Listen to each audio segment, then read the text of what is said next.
I never thought I'd be here. Not in this forest. Not alone, and certainly not with a camera rolling as the only witness to what unfolds. You notice it too, right? The way the trees seem to lean closer, almost whispering secrets to one another.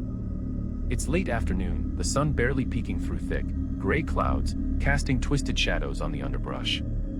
Every step I take feels heavier than the last, crunching leaves and snapping twigs echoing unnaturally in the silent expanse. I came here because of curiosity. Because of the rumors, stories about people vanishing, things that shouldn't exist, and a folder I found in a dusty archive labeled simply, Unopened Case Files. I didn't even know why I opened it, but once I did, I couldn't stop thinking about it. The file wasn't just a story, it was a warning. And now, I'm walking straight into the forest it talks about. The path is narrow, overgrown. The air tastes like damp earth, decaying leaves, and something metallic, almost like blood. My flashlight flickers, and I swear I hear a rustle just beyond its weak circle of light. I swing it slowly, trying not to panic. And then I see it, a symbol scratched into a tree trunk. 3 vertical lines, uneven, jagged. It matches the notes in the file. They were warnings, instructions maybe, or rules. I can feel my heartbeat pounding in my ears. The wind picks up, whispering through the branches, and I pause. You notice it too, don't you? That feeling that someone, or something, is watching. I pull out the first document from the file. The paper is yellowed, damp at the edges, smells sharp and old. The heading reads simply, Rules of the Forest, follow at your own risk. Rule 1, do not step off the path after sunset. I glance at the sky. The sun is slipping behind the trees faster than I expected. Shadows stretch across the path, growing long and distorted, like hands reaching for me. Rule 2, do not make noise, silence is your shield. I swallow hard, realizing I've been breathing too loudly. Rule 3, if you see the markers, do not touch them. Do not look too long. Markers. That symbol. I should turn back. I should leave. But I can't. My curiosity is like a chain around my chest, tightening with every step. The forest seems alive, the wind now carrying voices, or maybe it's just my imagination. You notice it too, don't you? That tiny, almost imperceptible hum under the leaves, the faint snapping that isn't my own footsteps. And then I find it. A camera, partially buried in the mud, its lens cracked but still intact. Lost footage, the kind that shouldn't exist.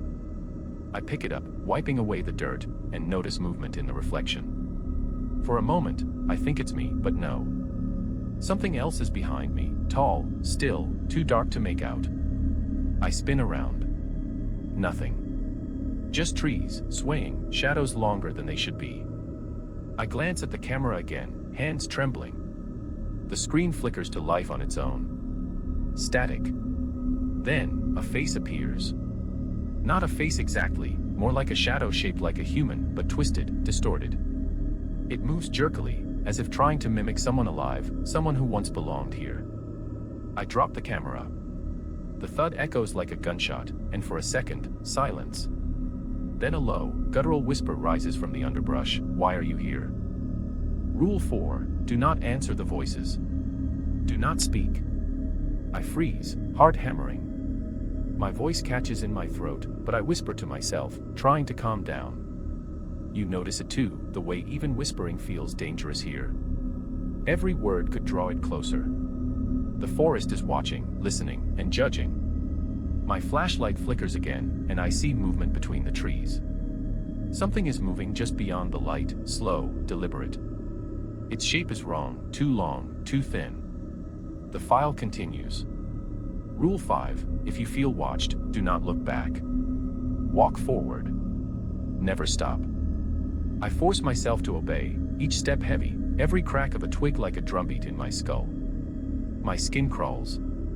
Something brushes past my arm, or maybe I imagined it, but the feeling lingers, cold, insistent. My chest tightens. You notice it too, that creeping dread, the sensation that the forest itself is breathing on your neck. The sun finally disappears, leaving only dim twilight. The shadows here are alive now. They twist, merge, and stretch unnaturally. The path ahead seems endless, the trees forming a tunnel that narrows the further I go. And then I see another symbol, carved deep into the bark, glowing faintly in the darkness. I recognize it from the files, the final warning. Rule 6, never follow the lights. But there are lights. Small, flickering in the distance, like lanterns or candles. I feel drawn to them, magnetized, as if they are calling my name. I try to resist, but curiosity pulls me forward, step by step. Each step feels like sinking into water, slow and heavy. The whispers grow louder. Voices overlapping, some angry, some pleading, some mocking. I keep moving, eyes fixed on the lights, knowing that Rule 6 is not a suggestion. I run. Blindly, desperate. The forest shifts around me. Branches reach like hands, roots coil like snakes. I can hear it laughing now, low, guttural, echoing. The files had mentioned laughter. Rule 8, laughter means it's near.